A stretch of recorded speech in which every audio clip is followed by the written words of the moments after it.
অনেকেই বলেন খিদে লাগছে, খিদে সহজ রেসিপি, সেটা হচ্ছে সবুজ কাঁচা ধনেপাতা, ধনেপাতা পিষে 4 চামচ রস বের করুন, খাবার আধ ঘন্টা আগে 4 চামচ কাঁচা ধনেপাতার রস খেয়ে নিন, দিনে 3 বার করুন, 2-3 দিন করুন, আপনার সমস্যা খতম। আপনাকে কোনো ওষুধ খেতে হবে না, কিছু না।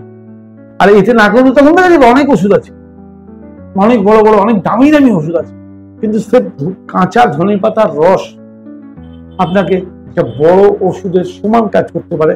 আপনার জানা ছিল না, তাই যখনই খিদে না পাওয়ার সমস্যা হবে তখনই ধনেপাতার রস প্রয়োগ করে ম্যাজিক দেখুন।